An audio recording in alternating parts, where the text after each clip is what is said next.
మీద పడ్డ బూడిద కడుక్కొని అంటే క్లియర్ చేయడానికి, మీకు అందరికి అర్థం కావడానికి.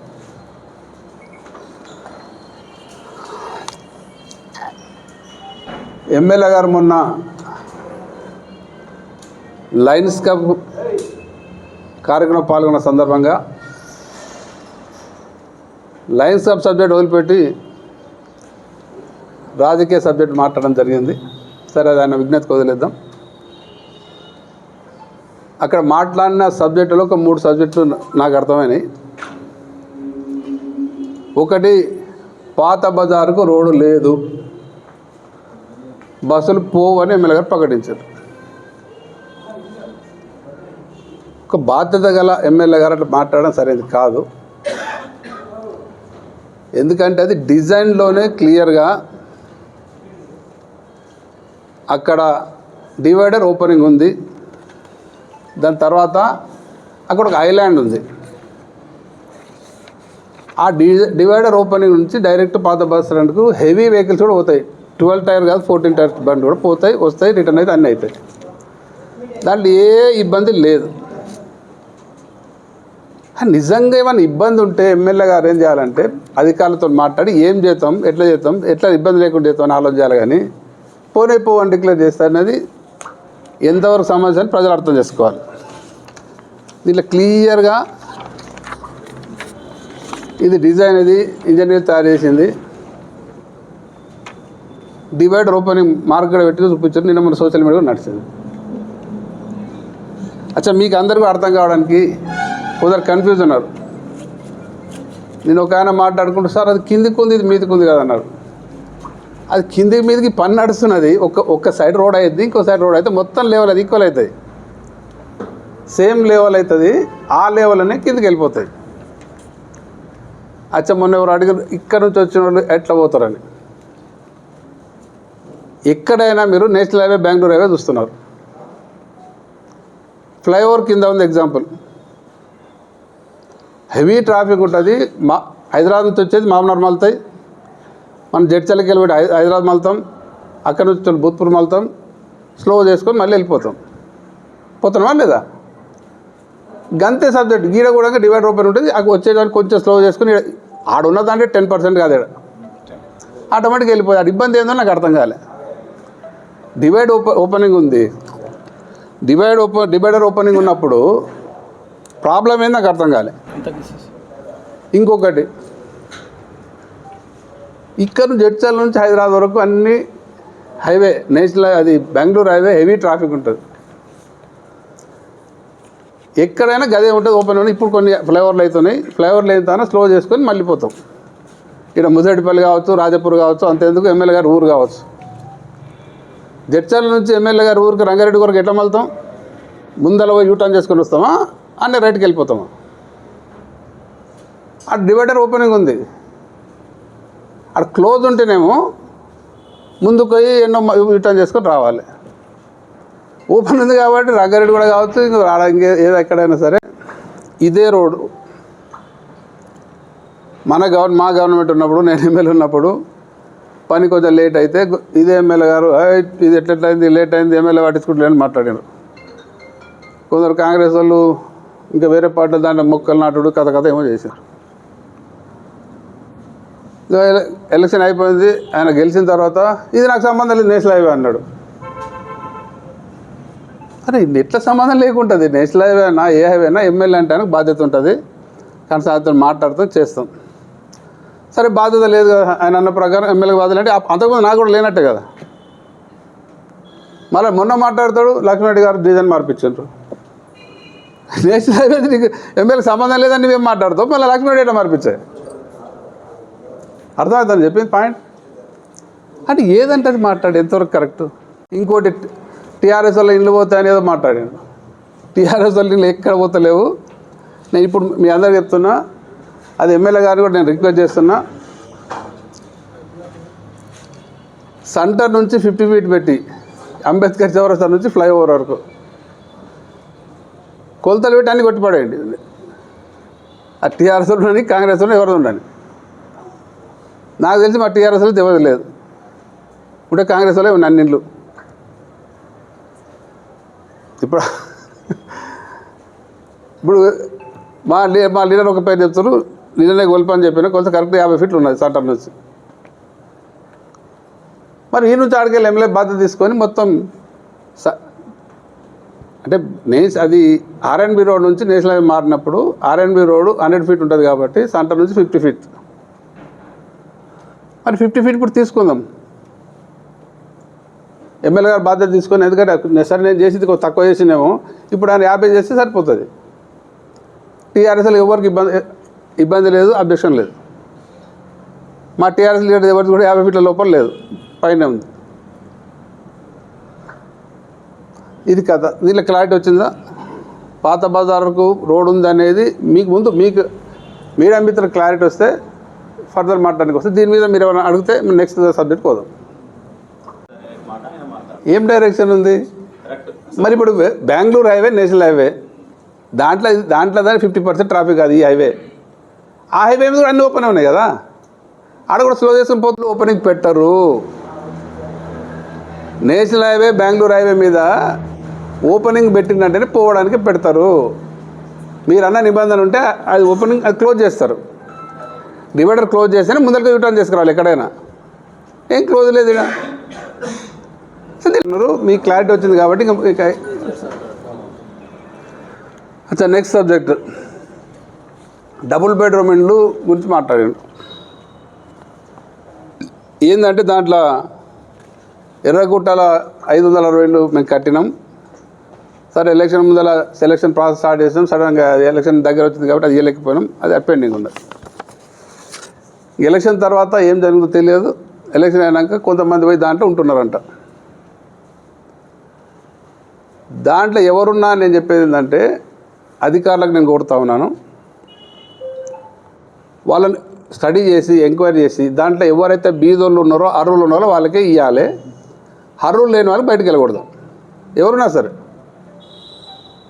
ఎవరైనా అది అర్హులకి అది కట్టిందే డబుల్ బెడ్రూమ్ బీదోళ్ళ కొరకు, ఎలిజిబుల్ ఉన్న వాళ్ళ కొరకు. అయితే ఆల్రెడీ ఇప్పటికీ దాంట్లో ఉంటున్నారంట. ఎంతమంది ఉంటున్నారో వాళ్ళని చూసి ముందే అందరినీ బయటకు వెళ్ళగొట్టకుండా అధికారులు పోయి వాళ్ళు ఎంక్వైరీ చేసి ఎవరైతే ఎలిజిబుల్ ఉన్నారో వాళ్ళ లిస్ట్ తయారు చేసి మీకు వాళ్ళకి హామీ ఇచ్చి మీకు డిపో దారి ఇస్తాం, ఇంకో దారి ఇస్తాం, మీకు ఇస్తామని చెప్పినాక మీతో ఎవరైతే ఎలిజిబుల్ లేరో అందరినీ పంపిస్తాం, మేము కూడా సహకరిస్తాం. దీంట్లో ఏం కనిపించలేదు, మాకు ఏ ఇబ్బంది లేదు. అయితే రొటీన్గా బురద జల్లుడు అలవాటు అయిపోయింది ఎమ్మెల్యే గారికి. 2 లక్షలు తీసుకోరు టీఆర్ఎస్ వాళ్ళు. టీఆర్ఎస్లు తీసుకున్నాక ఎందుకంటే ఎలక్షన్ తర్వాత లోపలికి పోయారు. ముందు పోతే మా గవర్నమెంట్ ఉన్నప్పుడు అంటే మా వాళ్ళు తీసుకుని అనుకుందాం ఏదన్నా ఎవరన్నా ఒకటి ఇద్దరు, అది కూడా జరగలే.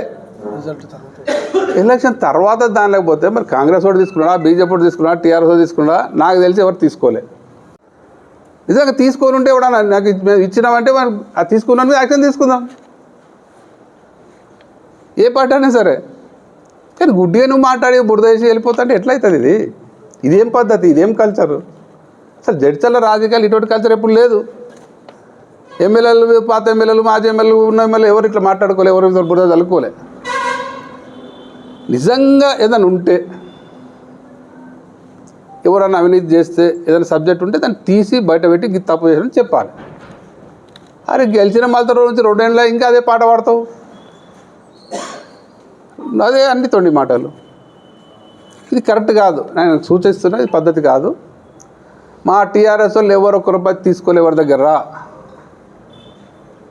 ఎవరన్నా తీసుకుంటే తెచ్చినోడు వాడికి చెప్తాడు ఆటోమేటిక్గా. అది ఎవరైనా నిజాన్ని తీసుకుంటే వాడిని యాక్షన్ తీసుకుందాం. అది ఏ పార్టీ తీసుకున్నా తెలుస్తుంది కదా.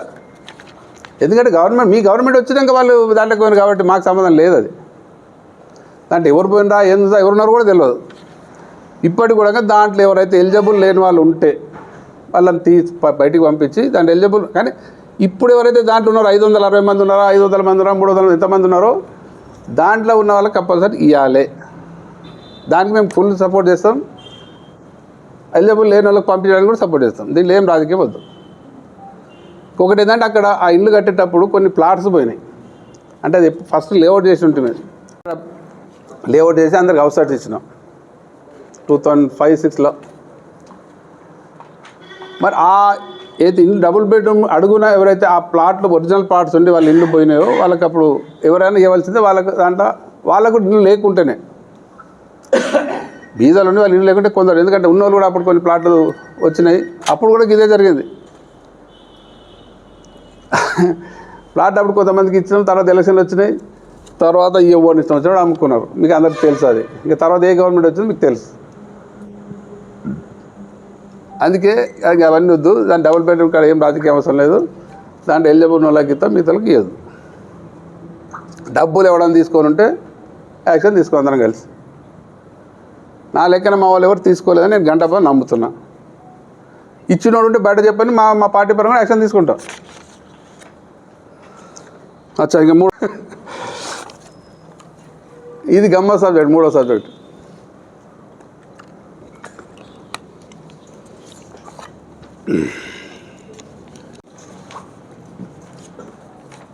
అదే 100 బెడ్ హాస్పిటల్ గురించి ఎమ్మెల్యే గారు చాలాసార్లు మాట్లాడారు.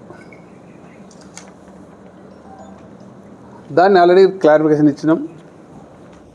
సరే, ఆయన స్క్రీన్ పెట్టి మాట్లాడినప్పుడు తర్వాత ఆ టైంలో నేను వేయలేకపోయినా సరే ఇక అర్థమైందేమో మళ్ళీ మాట్లాడలే అనుకున్నాం. మళ్ళీ కూడా మాట్లాడి నిన్న. First of all 100 bed hospital అనేది మీకు అందరికి తెలిసి ఉండాలి. ఏంటంటే 100 బెడ్ హాస్పిటల్ శాంక్షన్ చేస్తారు. అలాగే చెప్పిందే మళ్ళీ చెప్పాల్సి వస్తుంది. చెప్తున్నాం మళ్ళీ కూడా 100 బెడ్ హాస్పిటల్ శాంక్షన్ చేసినాం. అది నేను హెల్త్ మినిస్టర్ ఉన్నా కాబట్టి ఆ టైంలో శాంక్షన్ చేయించినాం. యాక్చువల్గా ఫస్ట్ అనుకున్నది ఏంటంటే ఇప్పుడు పాత హాస్పిటల్ పక్కన గ్రామ పంచాయతీ 2 కలిపితే పెద్దగా అయితే హాస్పిటల్ కడదామని అనుకున్నాం. తర్వాత పాత బజార్కి సంబంధించి ఆ ఏరియాలకు సంబంధించి సార్ మున్సిపాలిటీ అక్కడనే ఉండాలి, గ్రామ పంచాయతీ అక్కడ ఉండాలి, అక్కడ తీయొద్దు అన్నందుకు అక్కడ కట్టడానికి వీళ్ళు కానప్పుడు ఎక్కడ కడదామంటే మీకు అందరికీ తెలుసు, జడ్చర్లలో స్థలాలు ఎక్కడ కూడా ప్రభుత్వ స్థలాలు లేవు. అంటే మనది ఓల్డ్ తాలూకా కాదు, కొత్త తాలూకా. ఓల్డ్ తాలూకా ఎగ్జాంపుల్ షాద్నగర్ కానీ, కల్వకుర్తి కానీ, నాగర్కర్నూల్ కానీ, వనపర్తి కానీ, మామనార్ కానీ గవర్నమెంట్ ల్యాండ్స్ సఫిషియెంట్గా ఉన్నాయి. జడ్చర్ల తర్వాత ఏర్పడ్డదంత తాలూకా కాబట్టి ఒక్క మండల ఆఫీస్ కాంప్లెక్స్ తప్ప ఆ స్థలం తప్ప ఇక్కడ స్థలాలు లేవు. ఎక్కడ గవర్నమెంట్ బిల్డింగ్ కట్టించినా ప్రైవేట్ కొనుక్కోనో చేసో ఎవరైనా ఇస్తానో కట్టాలి. మరి ఎక్కడ వెతికితే ఎక్కడ లేవు. అప్పుడు ట్రస్ట్ ల్యాండ్లో కూడా అనుకున్నాం, అది అంత కోర్టు కేసులు ఉన్నాయి, వీలు కదా అనుకున్నాం. మళ్ళీ పెండింగ్ పడుతుంది. ఇక్కడ ఈ ల్యాండ్కి సంబంధించి 2 ఎకరాల ల్యాండు, దానికి నేను డబ్బులు కట్టించి ఆ ల్యాండ్ గవర్నమెంట్కి రీలింక్విజ్ చేసి అసైన్మెంట్ ల్యాండ్ ఉండే. అయితే జరిగింది ఏంటంటే ముందు నేను ఎక్కడెక్కడ ఇట్లా రీలింక్విజ్ చేసి ఇప్పించిన అనేది మీకు అందరికి తెలుసు. ఫస్ట్ లారీ అసోసియేషన్ 4 ఎకరాలు అసైన్మెంట్ ల్యాండ్ ఉంటే వాళ్ళ రైతులతో మాట్లాడి వాళ్ళు ఒప్పుకుంటే వాళ్ళకు డబ్బులు ఇచ్చి వాళ్ళు వచ్చి ఎంఆర్ ఆఫీస్లో సంతకం పెట్టి ల్యాండ్ రిలీజ్ చేశారు, గవర్నమెంట్కి ఇచ్చింది. అది లారీ అసైన్ ఉన్నది. తర్వాత మీ జర్నలిస్టులకు ఇల్లు ఇచ్చిన స్థలం అక్కడ కూడా అది కూడా సేమ్ సబ్జెక్టు, అసైన్మెంట్ ల్యాండ్. వాళ్ళు డైరెక్ట్ బాజాప్తా అమ్ముకోలేరు, ఎవరికి రిజిస్ట్రేషన్ కాదు కాబట్టి వాళ్ళు మార్కెట్లో అమ్మకాన్ని పెడితే వాళ్ళకి డబ్బులు ఇచ్చి అది రిలింక్విజ్ చేయించి, రిలింక్విజ్ అంటే రిటర్న్ చేశాడు అన్నట్టు. ఎంఆర్ఓ ఆఫీస్ ముందు వచ్చి ఆ రైతులు సంతకం పెట్టినారు, మేము దీన్ని గవర్నమెంట్కి ఇచ్చేస్తున్నాం, మాకు సంబంధం లేదు అని. అట్లా జర్నలిస్ట్ ఇచ్చినాం.